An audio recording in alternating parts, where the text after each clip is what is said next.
अस्सलाम वालेकुम एवरीवन। कैसे हैं आप सब? उम्मीद करते हो आप सब ठीक होंगे, खैरियत से होंगे। मैं भी ठीक हूँ, बोले तो ठीक हूँ। आप सुन रहे हैं मेरी नई स्टोरी आई लव यू के बाद मैं ये स्टोरी अपलोड करूँगी। अगर आप लोगों को पसंद है तो मुझे बताइएगा। तो आई लव यू मैं बहुत जल्द ख़त्म करने वाली हूँ। तब तक के लिए मेरी नई स्टोरी सुनिएगा किसी की फरमाइश पे। एक एयरपोर्ट, राजस्थान का एयरपोर्ट, रात के 3 बजे। उस एयरपोर्ट से एक लड़की एक मिस कॉल लगाती है अपने एक इंसान को। वो फ्लैट, एक रूम जहाँ पर एक हस्बैंड अपनी वाइफी को हक करके सो चुका था, गहरी नींद में था। तो उसके फ़ोन पर फ़ोन की रिंग बजती। उसके फ़ोन की रिंग थोड़ी अजीब थी, क्योंकि जिस नाम का कॉल आ रहा था उस नाम के ही हिसाब से वो रिंग टोन हुई थी, जिसमें गुस्से वाले टोन बहुत ज़्यादा, जैसे कि चीखने वाला। तब वो बोल रहा था कि हेलो, 1 घंटे के अंदर अंदर मुझे ऑफिस में मेरी पूरी टीम चाहिए, 1 घंटे के अंदर। जैसे ये आवाज़ सुनता है वो आदमी झट से उठ जाता है, अपनी बीवी को साइड करता है, वॉशरूम जाता है, फ्रेश होता है और वापस बाहर आता है, अपने कपड़ों पहन रहा था। तब उसकी बीवी नींद में कहती, क्या हुआ, कहाँ जा रहे हो? ऑफिस जा रहा हूँ। तो उसकी बीवी कहती, क्या कहा? ऑफिस जा रहा हूँ, नाश्ता तैयार करो, ऑफिस जा रहा हूँ। टाइम देखा है आपने कि कितने बजे है कि आप ऑफिस जा रहे हो? हाँ, बॉस का फ़ोन आया था, पता नहीं 1 घंटे के अंदर पूरी टीम को, रात के 3 बज रहे हैं। तो जैसे ही सुनती है तो उनकी नज़र गाड़ी पर जाती है। तो कहती, रात के 3 बजे, अब तो पक्का जाना पड़ेगा।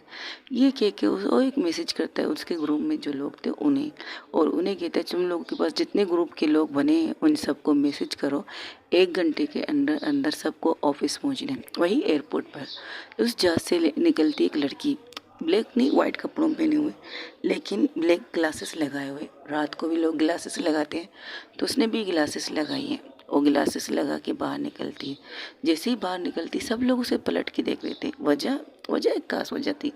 वो लड़की सांवली थी, सांवली सी। उसकी रंग काला था, मतलब इतना भी नहीं, सांवला सा हल्का था, लेकिन लोग उसको इस वजह से देख रहे कि वो ब्लैक कलर में वाइट कलर किस कदर खूबसूरत लग रहा है। लेकिन उसे इस चीज़ से कोई फ़र्क नहीं पड़ रहा था। वो अपने एटीट्यूड के साथ चलते चलते एयरपोर्ट से बाहर निकलती है, और बाहर जैसे ही निकलती है उसके एयरपोर्ट के बाहर 3 गाड़ियाँ खड़ी थी, और तीनों गाड़ियों में कुछ लोग खड़े होकर उसका इंतज़ार कर रहे थे। उनकी तरफ देखकर उन्हें कुछ नहीं कहकर वो सीधा गाड़ी के अंदर बैठती है। तो वो कहते हैं, बॉस कहाँ जाना है? ऑफिस। तो वो गौर से अपने बॉस की तरफ देखते हैं, क्या हुआ, कभी देखा नहीं है मुझे? नहीं बॉस, ऑफिस रात के 3 बजे थे, मैंने सोचा शायद आप होटल स्टे करेंगे। होटल बाद में, पहले ऑफिस चलते हैं। वो ऑफिस के लिए निकल जाती है। तब उनके फ़ोन पर कॉल आता है, मैनेजर उसकी जो पर्सनल सेक्रेटरी है उसके कॉल पर कॉल आती है। तो कहती, क्या हुआ, आपके घर से कॉल है, काट दो। वो एक बार काट देती है, दोबारा कॉल आती है, दोबारा काट देती है, फिर दूसरे नंबर से उनके पास कॉल आती है। तो वो फिर से उनकी तरफ देखती है, अब क्या हुआ, आपके दादाजी का कॉल है, उठा लो।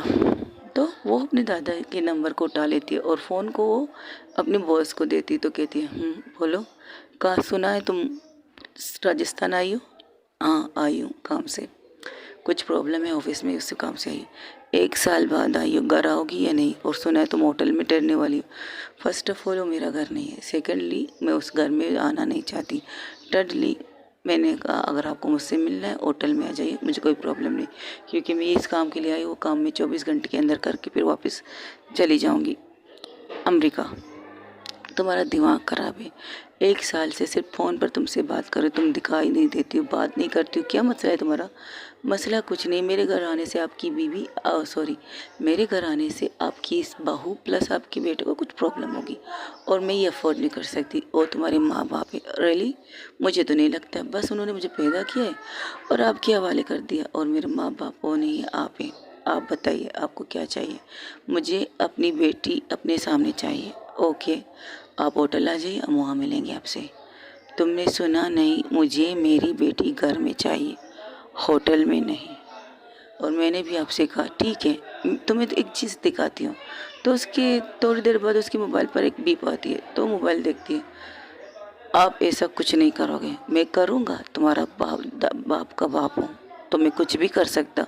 अगर तुम ऑफिस के बाद घर नहीं आए तो याद रखो, मैं ये पूरी तरह से ख़त्म कर दूँगा। और तुम मर्द, तुम मुझसे मिलने हॉस्पिटल आना चाहोगे या घर में, अब तुम्हारी मर्जी। ये कह के वो फ़ोन बंद कर देती है। तो वो लड़की मुट्ठी कस लेती और उसकी सेक्रेटरी उसकी तरफ देख के कहती घर चलना है बोस, फ़िलहाल ऑफिस। उसे लेकर ऑफिस चली जाती है। वहाँ पर पहुँचते ही उसकी पूरी टीम बहुत हाई अलर्ट पर उस टीम ऑफिस में बैठी थी। वो सब कन्फ्यूज थे और डर भी रहे थे। जिस इंसान को उसने सिर्फ फ़ोन पे सुना था वो इस कंपनी को टेक ओवर कर चुकी थी। वो इस कंपनी की सीईओ थी, लेकिन इसकी जगह पर उसके मैनेजर इस कंपनी को संभाल रहे थे। उन 1 सालों में जितना भी फ़ायदा इस कंपनी को है, अभी 1 महीने में उससे कहीं ज़्यादा उसे लॉस हो चुका था और वो यहाँ आना नहीं चाहती थी। वो यहाँ राजस्थान में कदम रखना नहीं चाहती थी, लेकिन रख चुकी थी। उसकी वजह थे ये लोग जिनकी वजह से उसे इतना बड़ा नुकसान पहुँचा है। तो वो ऑफिस पहुंचती। ऑफिस पहुंचने के बाद उसे देखकर सब लोग खड़े होते, लेकिन वो सबको इग्नोर करके जाके अपनी चेयर पर बैठती और चेयर पर बैठती सिर्फ इतना कहती है, यू आर फायर। वहाँ पर जितने लोग थे, जितने भी वर्कर थे, जितने भी काम करने वाले बंदे थे, बंदियाँ थी, वो सब शौक से उसे देख रहे थे। उनकी नौकरी रात के 3 बजे उनके बॉस आकर उन्हें कहते हैं यू आर फायर। अभी तो रात के 3:30 बज चुके थे, क्योंकि उसने 1 घंटे का कहा था, लेकिन सब लोग आधे घंटे के अंदर अंदर ऑफिस पहुंच चुके थे। तो सब लोग सुनते, बॉस वजह वजह तुम लोगों में क्या काबिलियत है कि मैं अपने ऑफिस में तुम सबको रखूं, मुफ्त में सैलरी देने के लिए, मुफ्त में तनख्वाह देने के लिए। मुझे तुम जैसे नाकारा लोग अपने इस ऑफिस में तो नहीं चाहिए। बहुत हो चुका तुम लोग का तमाशा और बहुत सह लिया मैंने तुम लोगों से फर्स्ट टाइम जब मैंने इस कंपनी को टेक ओवर करके तुम सबको कॉल में समझाया था, फ़ोन करके कहा था मीटिंग में कि मुझे लापरवाह वाले लोग पसंद नहीं, लेकिन नहीं, तुम लोगों को क्या लगा, एक मजाक, एक मस्ती, एक शरारत। बस बॉस ने कह दिया वो कहाँ यहाँ आके देखेगी, वो तो यहाँ आएगी नहीं, वो राजस्थान आने नहीं की नहीं। उसका काम, उसने हमारी कंपनी टेक ओवर कर दी, बस उसे 1 साल तक फ़ायदा देंगे, इसके बाद करेंगे अपनी मर्ज़ी। और तुम लोगों ने किया इस 1 महीनों में जो खाली पैसे दो और अपने पैसे सवाल करो। 1 साल के अंदर अंदर जितना प्रॉफिट मुझे हुआ था उससे कहीं ज़्यादा नुकसान आप लोग कर चुके इस 1 महीने के अंदर। कहा था मुझे लापरवाह पसंद नहीं है, लेकिन फिर भी आप लोगों ने किया, तो इसकी व्याप पर मैं तो आप लोगों को निकाल सकती हूँ, क्योंकि मैं इस ऑफिस की सीईओ हूँ, तो मैं कुछ भी कर सकती तुम लोगों के साथ। लेकिन बॉस हमारी गलती जब मैंने इस कंपनी को टेक ओवर किया था, इस कंपनी में कितने के लॉस हो चुके थे, कितना ये कंपनी बिल्कुल समंदर के बीचों बीच डूब रही थी, बिल्कुल डूब रही थी। लेकिन सिर्फ इसका 1 दिन का बाहर था और उस 1 दिन के को मैंने मछुआरों के ज़रिए निकाला। उन्हीं मछुआरों के ज़रिए मैंने इसे निकाल कर किनारे लाई और उससे पानी निकलने तक मैंने इंतज़ार किया। जब उस जहाज़ से पानी निकला तो कहीं जाकर मैंने इस जहाज़ की रिपेयरिंग की और रिपेयरिंग करने के बाद मुझे इस जहाज़ को 1 साल तक खड़ा करने के लिए कितनी मेहनत करनी पड़ी, कितने पैसे देने पड़े। 10 करोड़ 75 लाख रुपए मैंने दिए इस कंपनी को और बदले में मुझे क्या मिला, 10 करोड़ मुझे मिल गए। मुझे कोई प्रॉब्लम नहीं, मुनाफा नहीं हुआ, लेकिन इंतज़ार था कि इस कंपनी को मैं ऊपर आसमान की बुलंदी तक पहुंचाऊंगी। लेकिन नहीं, इस 1 महीने में मैंने जितना कमाया उससे कहीं दुगना आप लोगों ने मेरा नुकसान करवाया। 1 करोड़ से भी ऊपर 10 करोड़ लगाए तो 10 करोड़ के पानी में फिर से बहा दिया। तो मैं आप लोगों को बस हमें एक मौका मैं देती नहीं। मौका एक बार मिलता है, अगर आप उसका फ़ायदा नहीं उठाते तो आपको नुकसान सहना पड़ेगा। ये कहकर वो वहाँ से उठ जाती। तब वो कहते बॉस इतनी अर्जेंट हमें नौकरी कहाँ मिलेगी, हमारी फैमिली। तो आप लोगों को पहले सोचनी चाहिए थी ना, आपकी फैमिली होती है। मुझे किसी से कोई गर्ज नहीं है, मुझे किसी से कोई परवाह नहीं है। मुझे परवाह है सिर्फ अपने आप से है और मुझे अपने आप पर रिलेबल होती है, ना कि तुम जैसे नाकारा लोगों पर। अब तो मुझे किसी पर भरोसा करना नहीं है और ना करना चाहती हूँ। आपको तुम लोगों को एक मौका चाहिए, ठीक है, देती हूँ। 1 महीने के अंदर अंदर जितना लॉस हो चुका है 10 करोड़ का, इस 1 महीने के अंदर अंदर मुझे मेरे वो लॉसेस के पैसे चाहिए 10 करोड़, वो भी 1 महीने के अंदर। बॉस शीज टफ टास्क, यही टास्क है तुम लोगों के लिए।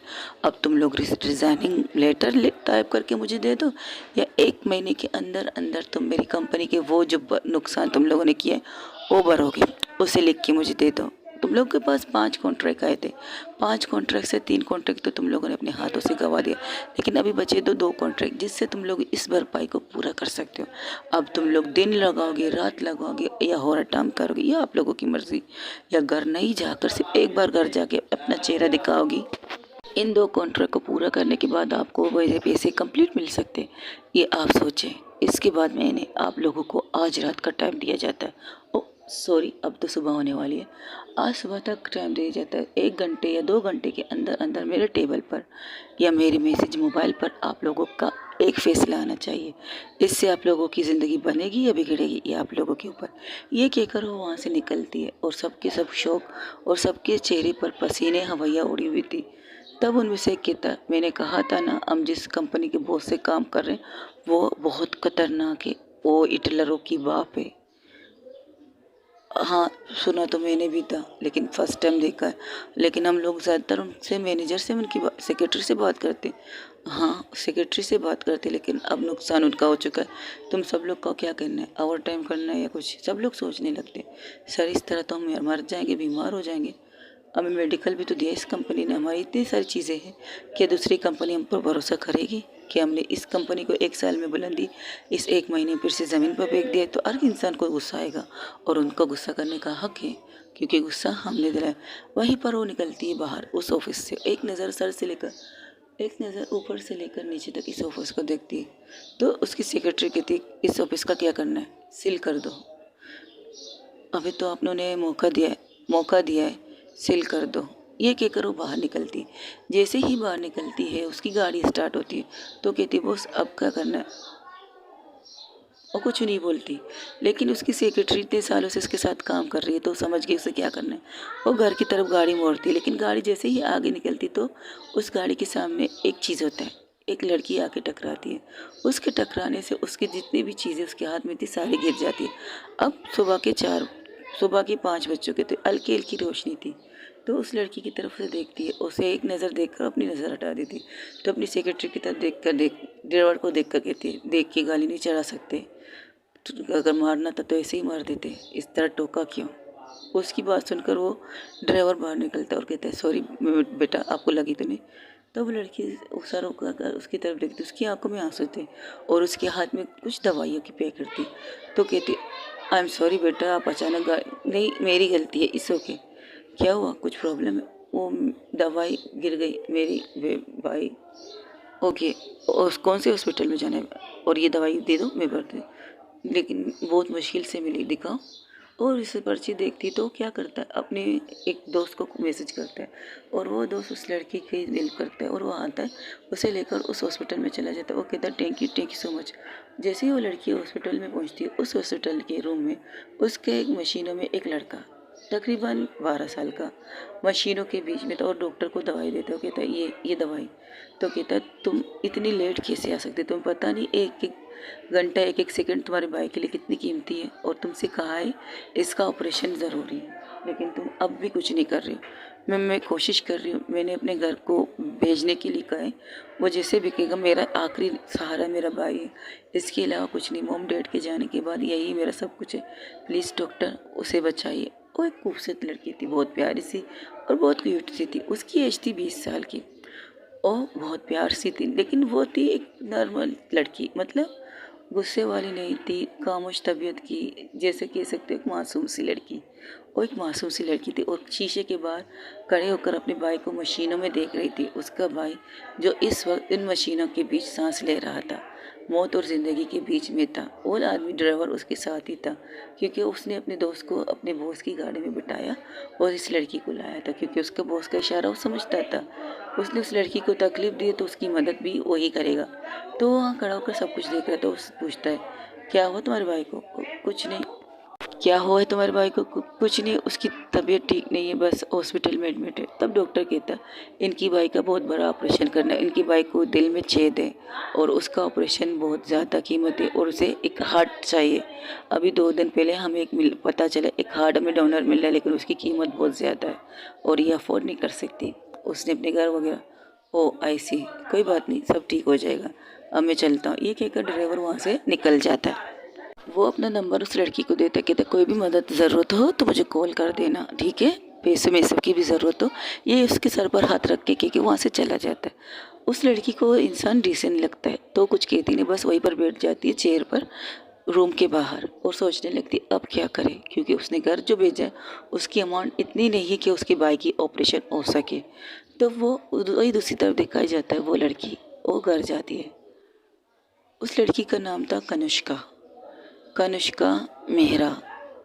मेरा इंडस्ट्रीज़ की कनुष्का इंडस्ट्रीज़ की सबसे बड़ी बिजनेस वूमन, वो बिजनेस की दुनिया की राजकुमारी थी। वो एक तरफ अगर डूबे हुए जहाज़ को हाथ लगाए तो वो जहाज़ उस समंदर पे राज करने लगता है, वैसे उसकी चीज़ें थी। वो एक बिजनेस वूमन थी, यहाँ नहीं रहती थी राजस्थान में। वो राजस्थान में नहीं रहती थी, राजस्थान के बाहर रहती थी, लेकिन वो हर पल की खबर इसके रहती थी।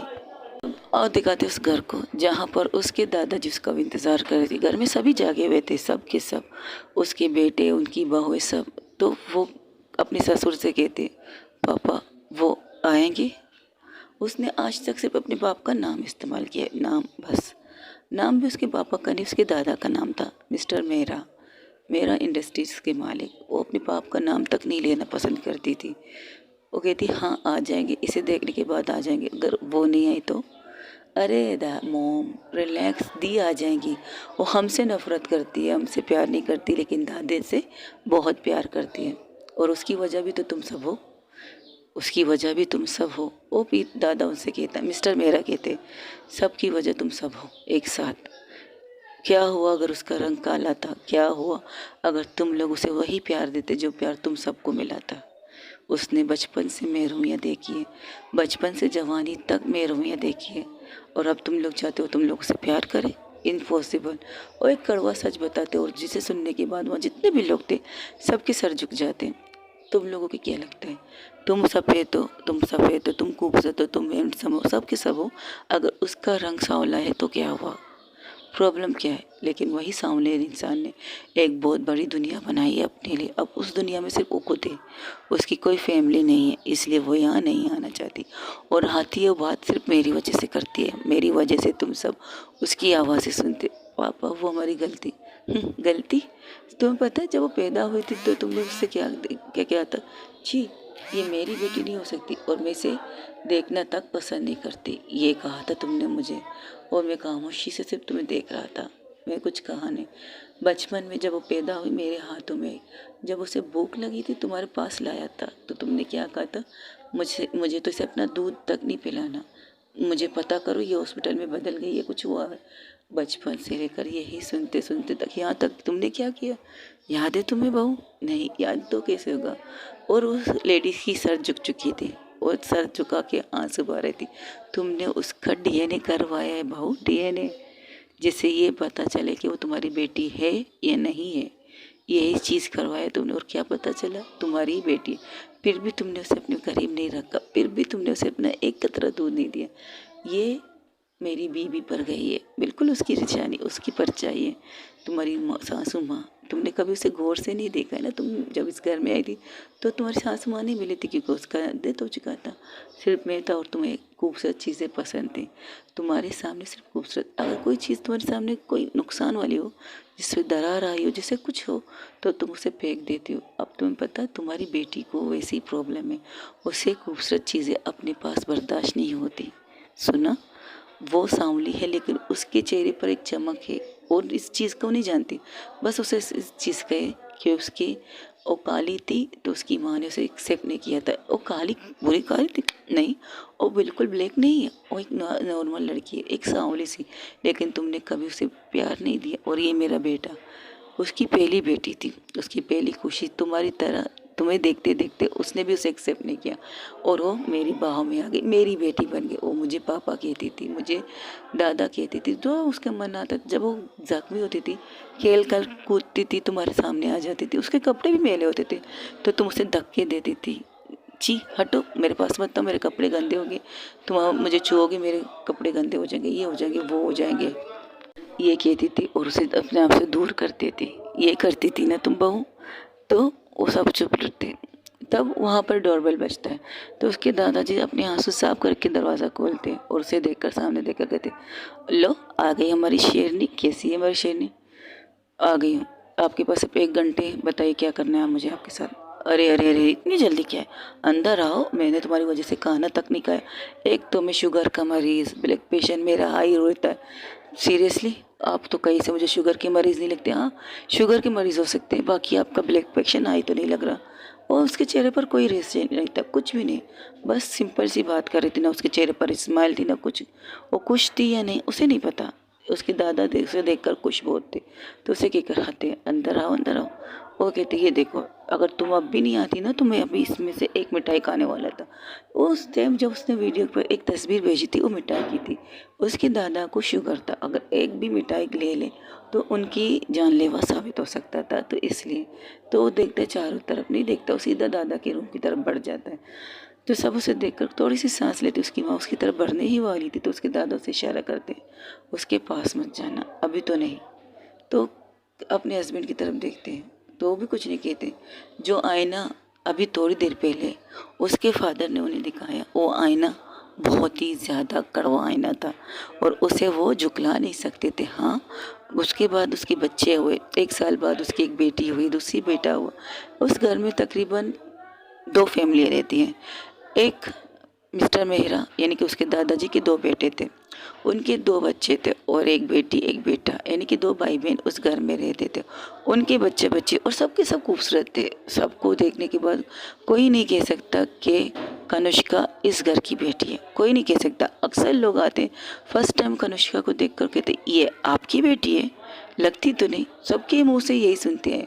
और इसी चीज़ से वो अक्सर इस टूट जाती थी और रोती थी। लेकिन जब उसने रोना तब छोड़ा, जब वो 5-8 साल की बच्ची थी, तब उसको समझ आया कि उसकी फैमिली उससे प्यार नहीं करती, उसकी फैमिली उससे नफ़रत करती है। ये चीज़ सोचते सोचते वो इस कदर डिप्रेशन में गई थी तो उसने अपने नसेस काट लिए थे और उसकी जान बचना बहुत मुश्किल था, बहुत ज़्यादा मुश्किल। लेकिन जब ये हरकत करती तब उसकी मॉम डैड को एहसास होता है कि उन्होंने अपनी बेटी को खो दिया। लेकिन हाँ, वो बच जाती है, बच तो जाती है लेकिन वो मर जाती है, अंदर से बाहर से वो मर जाती है। वो ज़िंदा रहती है एक मशीन की तरह, पढ़ती है जाती है। जब उसके दादा ने उसे इस कंडीशन में देखा तो उसके दादा ने उसे यहाँ से बेचकर अमेरिका उसकी स्टडी करने के लिए भेज दिया था और वहीं पर रहती थी। कभी कभार आती थी, वरना आती ही नहीं थी। तो उसके दादा उससे मिलने खुद से वहाँ जाते थे, अक्सर ऐसा होता था। लेकिन 1 साल से वो यहाँ नहीं आई थी। अब उसकी मॉम डैड को उसकी ज़रूरत थी, यानी कि अपनी बेटी से प्यार हो गया था। उस सुसाइड के बाद, उस हाथ को काटने के बाद, उस नस को काटने के बाद तकरीबन 3 दिन तक वो मशीनों के ज़रिए ज़िंदा थी। डॉक्टर ने तो ये कहा था ये जीना नहीं चाहती, लेकिन उसके दादा ने कहा था उसे जीना है मेरे लिए, इनमें से किसी के लिए नहीं जीना, लेकिन मेरे लिए उसे जीना है। तो वो लोग उसी तरह से जब वो ज़िंदा हुई आंखें खोला सिर्फ अपने दादा के लिए, और उनकी हर बात मानती थी, हर बात। अगर वो कहे दिन तो वो दिन कह देती, अगर वो कहे रात तो रात कह देती। बस उसके लिए सिर्फ एक ब्लैकमेल होता। बचपन में जब वो ना खाना नहीं खाती थी, जिद करती थी अपनी मोम के पास सोने के लिए, तो कहता था ये लो मिठाई मुझे खिलाओ मैं मर जाऊँ। तो एक दवा क्या होता है, तो उसके दादा उससे ख्याल से वो मजाक करते। उसके दादा को कोई ऐसा प्रॉब्लम नहीं है। उस टाइम उसकी एज 6 साल की थी। तो उसके दादा उसी के सामने एक मिठाई खा रहे थे। फिर इस मिठाई के बाद उनकी कंडीशन जो होती है, उसके बाद वो डर जाती है कि अगर इन्हें कुछ हुआ तो वो किससे बात करेगी। तो तब से लेकर अब तक उसकी डर बन चुकी है ये मिठाई। और जब भी उसके दादाजी उसे इसी चीज़ से ब्लैकमेल करते, काबू आने के लिए, कंट्रोल करने के लिए, तो इसी चीज़ से करते थे। तब उसके डैड कहते हैं छोड़ो अब चलो, वो आ गया ना यही बहुत है, दूर से ही तुम उसे देख लेना। लेकिन 1 घंटे की कह रही, वो 1 घंटे के लिए आई, मैं माँ हूँ। तब वहाँ से उसकी बड़ी बेटी कहती है, वो जो कनुष्का को बहुत प्यार करती है, लेकिन कनुष्का उनमें से किसी से प्यार नहीं करती, वो उनमें से किसी की तरफ देखती ही नहीं। तब वो आती कहती अगर उस पर आप ये सारा प्यार उसे दिखाती ना मोह, तो आज आपको ये तकलीफ़ नहीं होती और हम लोगों को भी नहीं होती। बचपन से आपको देखते देखते हम भी उससे दूर हुए और हमने भी उसी से वही सलूक किया है जो वो करती थे, आप करते थे, डैड करते थे और बुआ जी करती थी, उनके बच्चे करते थे।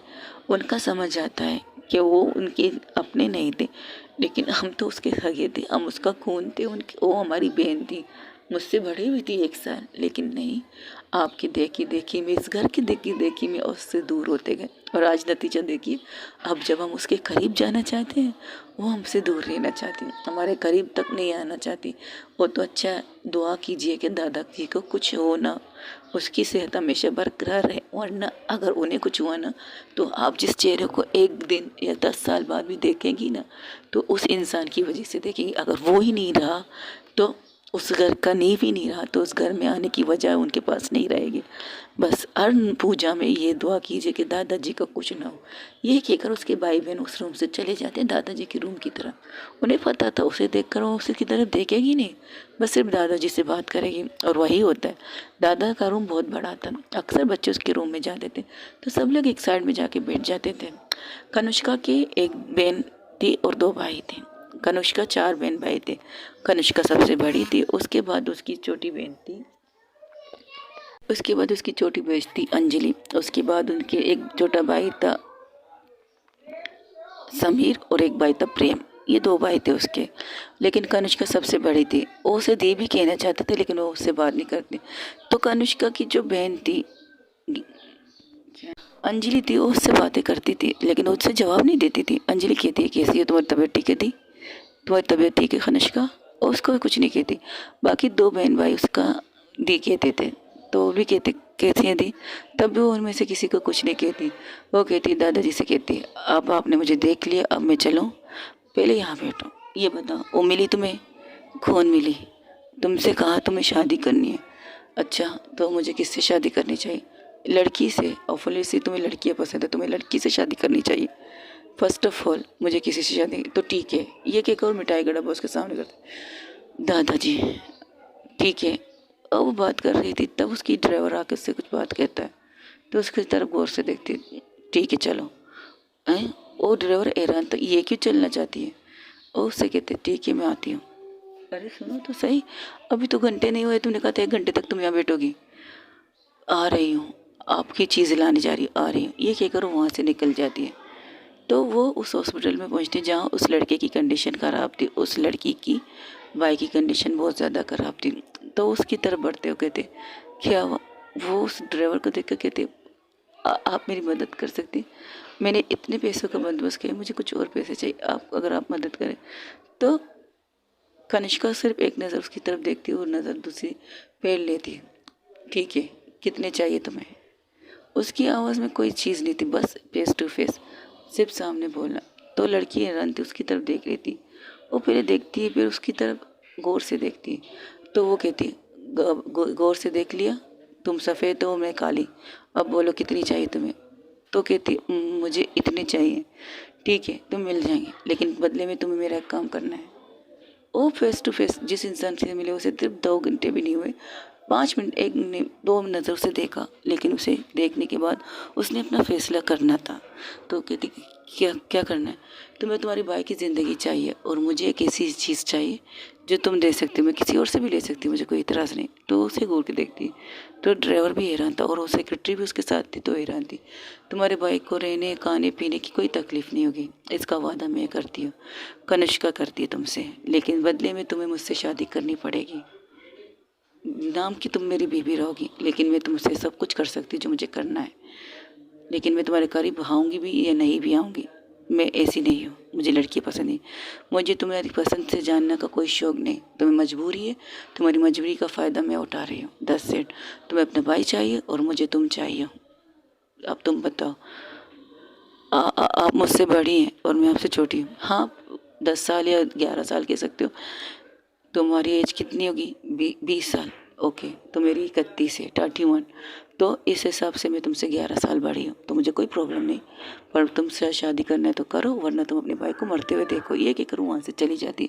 तो वो क्या लड़की क्या करती, वो भागती, उसके पैरों पर गिर जाती है, वो कहती प्लीज़ मुझे पैसे दे दो, मैं आराम आराम से चुका दूँगी, मेरे भाई के अलावा मेरी दुनिया में कोई नहीं। मॉम डैड के जाने के बाद वही मेरा आखिरी सर है, अब मैंने अपना घर तक बेच दिया उसके लिए, उसे बचाने के लिए। अब मेरे पास इतने पैसे नहीं है, और अगर अभी 1 घंटे के अंदर अंदर उसका ऑपरेशन नहीं हुआ तो उसके साथ कुछ भी हो सकता है, और मैं उसे खोना नहीं चाहती, मेरा इकलौता भाई है। मैं आपकी ये बात नहीं मान सकती, क्योंकि मैं उस टाइप की लड़की नहीं। मेरा फैसला वही जो मैंने कहा, शादी करनी है तो करो वरना नहीं। तुम्हारी मर्ज़ी, मुझे कोई इतराज़ नहीं, लेकिन जो मैंने कहा वो कहो, शादी करनी है नहीं। लेकिन मैं कैसे शादी कर सकती हूँ? मुझे लड़कियाँ पसंद, मैं मुझे नहीं पता तुम कौन हो, क्या हो, तुम्हारा नाम तक नहीं पता मुझे, तुम्हारे नाम तक भी इंटरेस्ट नहीं है लड़की, लेकिन मुझे शादी करनी है। मेरे दादाजी चाहते हैं मैं शादी करूं, और मैं किसी को उनकी पसंद से नहीं कर सकती, ना उस घर में रहकर किसी और की पसंद से कर सकती हूँ। तुमसे भी नहीं करना चाहती, क्योंकि मुझे खूबसूरत लोग पसंद नहीं है। आई हेट खूबसूरत लोग। जिस तरह मैं काली हूँ ना, तो मेरी लाइफ पार्टनर को भी काला होना चाहिए, लेकिन क्या कर सकते हैं, रंग रूप सबके लिए इम्पोर्टेंट होता है। अगर मैंने काली इंसान से शादी किया तो उसको भी मेरी तरह दुक्कार नफरत मिलेंगी, और मैं नहीं चाहती कि मैं जिससे भी शादी करूँ उसे नफरत हो या दुक्कार मिले। मेरे लाइफ में कोई है भी नहीं, और ना मैं किसी को अपने करीब आने देती हूँ, क्योंकि मैं किसी से करीब जाना भी नहीं चाहती। मुझे नफरत है लोगों से, मुझे नफरत है उन सब लोगों से जिन्हें खूबसूरती से प्यार है। मुझे नफरत है खूबसूरत चीज़ों से। ये कहकर उस लड़की की चिन को पकड़कर अपने आप से थोड़ा दूर फेंकती। उसके पाँव, जिस तरह उसने उसके पाँव को छुआ था, वो उस चीज़ को भी अफोर्ड नहीं कर रही थी, तो उसे दूर करती। तुम्हारे पास सिर्फ और सिर्फ 1 घंटा है ना, तो ठीक है, इस 1 घंटे के अंदर शादी का फैसला करो, वरना अपने भाई के लिए अंतिम संस्कार का बंदोबस्त करो। और सख्ती से ये सारी बातें कहकर वो चली जाती है वहाँ से। तो वो ड्राइवर और सेक्रेटरी कहते, देखो तुम्हारे पास कोई मौका चाह रहा नहीं। तो कहते, मुझे लड़कियाँ पसंद नहीं, मैं कैसे शादी कर लूँ उससे? तुम मुझसे शादी करोगी तब वो तुम्हारा भाई बचेगा, वरना नहीं। तो उससे कब पहले ऑपरेशन करें, वो अपनी बात की पक्की है। अगर तुम उससे शादी करोगी तब तुम्हारा भाई का ऑपरेशन होगा। तो सोचने लगती। फिर डॉक्टर आते, आपने अभी कहानी क्या करना है, आप लोग पैसों के भूखे क्यों हैं? मैंने कहा ना, मैंने इतना बंदोबस्त कर लिया, आप इससे कीजिए, मैं खुद को भी भेजने के लिए तैयार हूँ। तो वो लड़की कहती, क्या बात है, अपने जिस्म का सौदा करने के लिए तैयार, लेकिन जो इंसान तुम्हें एक इज्जत दे रहे, एक छत दे रहा है, तुम्हारे भाई के लिए लाइफ स्टाइल दे रहा है, उससे शादी करने के लिए तुम्हें मौत आ रही है, क्या बात है? ऐसे तो कई लोग आके तुम्हें नोच के कहा जाएंगे, लड़की बहुत मासूम भी हो, वो शरीफ भी लगती हो, तुम्हारे अंदर कोई वो वाली क्वालिटी नहीं है जिससे मेरी बॉस तुमसे शादी कर सके। हालांकि मेरी बॉस सबसे बहुत खतरनाक है, वो बात नहीं करती, वो लोगों को तलवार की तरह काटने में माहिर है। उसका एक लफ्ज़ सबके लिए मौत के बराबर होता है। अभी थोड़ी देर पहले पता है क्या हुआ है, वो सारी इंट्रोडक्शन कहते हैं, जैसे वो यहाँ आई थी, ऑफिस गई थी, और उन वर्करों को सिर्फ 1 घंटे का टाइम दिया है। तो सोचो, जो इंसान 1 साल के अंदर जिस कंपनी को बना सकता है, उस कंपनी को बंद भी कर सकता है, उस कंपनी में जितने लोग हैं उनको बेरोज़गार भी कर सकता है। अब तुम सोचो तुम्हें क्या करना है। तो लड़की उसकी तरफ देख कर कहती, ठीक है, मैं तैयार हूँ, ठीक है चलो। पर कहाँ? शादी करने। इस वक्त अभी तो सुबह के 7 बज रहे। हाँ बजने दो, सुबह की रोशनी में अंधेरे, उन्हें सब कुछ अंधेरे में करना है बहुत पसंद है, इसलिए वो रात को निकलती है। अजीब है हमारी बॉस, उन्हें रात से दोस्ती है, उस रोशनी से नफरत, लेकिन का मजबूरी का नाम शुक्रिया है। चलो मेरा भाई, तुम जाओ ऑपरेशन की तैयारी करो। और डॉक्टर की तरफ इशारा करके देता है, और ड्राइवर को इशारा भी करता है, तो ड्राइवर तुम शादी करो, यहाँ पर तुम्हारे भाई का ऑपरेशन हो जाएगा, अब चलो यहाँ से। वो गाड़ी में आके उसे बिठाती। उस गाड़ी में वो कनिष्का भी बैठी थी। कनिष्का उसकी तरफ नहीं देखती, कनिष्का की नज़र आईने की तरफ थी, तो अपनी सेक्रेटरी की तरफ देखती है, तो कहती है, ये मान गई बॉस, ओके, तो शादी कहाँ हो सकती है हमारी? हाँ, कोर्ट मैरिज तो नहीं हो सकती बॉस। हाँ मुझे पता है कोर्ट मैरिज नहीं हो सकती, तो मंदिर जाए, वहाँ पर शादी हो सकती है, ठीक है चलो। वो वहाँ जाते हैं, पंडित को उठाते, नींद से उठाते, या आसपास एक छोटी सी मंदिर जाते, तो पंडित से कहते शादी करवानी है। तो पंडित कहता, कितने? देखो इस टाइम नहीं होता, कुछ भी नहीं होता, इस टाइम मुहूर्त सही नहीं है। तो वो कहती है, मुझे मुहूर्त से कोई इंटरेस्ट नहीं है, मुझे सही गलत से कोई इंटरेस्ट नहीं है, मुझे घर को क्या कहते हैं, कुंडली वगैरह से कोई इंटरेस्ट नहीं है, हमें शादी करनी है अभी और इसी वक्त, तुम्हारे पास सिर्फ 5 मिनट है। वो एक नोटों की गड्डी उस पंडित की तरफ फेंकती है, और वो पंडित उस नोटों की गड्डी देखकर उसके चेहरे पर स्माइल आ जाती है, तो वो खड़ा हो जाता है। वो अग्नि के वगैरह सारी चीज़ें पूजा पाठ तैयार करते हैं। तब वो लड़की कहती है, कनिष्का कहती है, मुझे जल्दी करना है, ये तुम्हारे मंत्र शंतर से मुझे प्रॉब्लम हो रही है, मुझे गुस्सा आ रहा है, अभी थोड़ी देर बाद और ज़्यादा रोशनी होने वाली है, और मुझे यहाँ से जाके गाड़ी में बैठना है, अब भला बताओ करोगे? तो पंडित कहते, ठीक है लड़कों को बोला। तो कहता, लड़का नहीं लड़की है। तो पंडित कहते, मैं लड़कियों की शादी नहीं कराता, मैं ये वो बहुत से कुछ कहता है, लेकिन पंडित के सामने एक और गड्डी वो फेंकती है, तुम सबके मुंह बंद करना मुझे आता है, अब ठीक है। तो कहता, आ जाओ। वो लड़की जिसने वो लड़की सोच रही थी उसकी ज़िंदगी एक ही रात में कैसे बदल गई। जिस लड़की को उसने जाना, जिसे पहचाना ने, उससे शादी कर रही है। वो हैरान थी, उसकी आंखों से अब आंसू बह रहे थे जब वो बैठती शादी के लिए। जिस लड़की को जानती नहीं, जिसका नाम वो जानती नहीं, उससे वो शादी कर रही है जिसे पहचानती नहीं। लेकिन उसकी ज़िंदगी में आगे क्या होने वाला है जानने के लिए बने रहिएगा। और आपको हमारी यही स्टोरी सुननी है तो कमेंट्स में ज़रूर बताइएगा। और इसका नाम मैं क्या रखूँगी इसके बारे में मैं सोचूँगी ज़रूर। और आपसे रिक्वेस्ट करती हूँ, अगर आपके नज़र में कोई नाम है तो बताइएगा। लेकिन मेन कैरेक्टर है कनिष्का। उस लड़की का नाम है कनिष्का मेहरा। सांवली सी लड़की है, ब्लैक कलर के बाल है उसके और आंखें भी ब्राउन कलर की है। लेकिन उसे देखने वाले जिस तरह उसके घर के रिएक्शन थे वो आप लोग देख चुके। अब उनकी लाइफ में आगे क्या होने वाला है ये जानने के लिए मेरे साथ ज़रूर बने रहिए। टेक केयर, बाय बाय, अल्लाह हाफिज़। अपना ढेर सारा क्या रखिएगा, हो सके दुआओं में याद रखिएगा। और आई लव यू ख़त्म होने के बाद मैं तो स्टोरी स्टार्ट करूँगी आई लव साइको, और ये नई वाली स्टोरी सुनते रहिएगा। और किसी ने मुझे फरमाइश की एक बिजनेस वूमन प्लस एक मासूम सी लड़की की, तो लड़की बिल्कुल मासूम थी, बहुत ज़्यादा मासूम थी। कनिष्का की एज थी 31 और उस लड़की की एज थी 20 के एंड होने वाला है। अब वो 21 की होने वाली है। तो उनकी लाइफ में क्या होने वाला है। वही दूसरी तरफ उसके भाई का ऑपरेशन स्टार्ट है और एक तरफ उसके दादाजी वही सोच रहे कि वो क्या करने जाए, क्या करने चली गई है, ये सोच रही थी। तब उसके घर में उसकी बहू आ जाती, कहती वो कहाँ गई, आ जाएगी। उसने कहा तो वो आएगी ज़रूर और मुझे से जो वो कहती है वो करती है। अपना ढेर सारा ख्याल रखिएगा। अल्लाह हाफिज़, टेक केयर, बाय बाय। दुआओं में याद रखिएगा और कमेंट्स में मुझे बताइएगा आप लोगों को मेरी ये नई स्टोरी कैसे लगी। और नाम भी बता दीजिएगा अगर आप लोगों को कोई नाम अच्छा लगे तो। इसके नाम के साथ जब इस कहानी को गौर से सुनेंगे तो पता चलेगा कि इस कहानी का नाम क्या होना चाहिए। आपसे पूछूंगी और उस लड़की का नाम वो मैं सोचूंगी। एक नाम है जिन्होंने मुझे दिया है वो रखूँगी, देखेंगे क्या होता है। अगर आलिया रखूँ तो बेस्ट है। कनिष्का एंड आलिया की स्टोरी कैसे रहेगी बताइएगा ज़रूर मुझे। टेक केयर, अल्लाह हाफिज़। दुआओं में याद रखिएगा। और हाँ, मेरी अम्मी की तबीयत अब बिल्कुल ठीक हो चुकी है। Thank you so much Poonam ji मुझे से पूछने के लिए कि मेरी अम्मी की तबीयत कैसी है।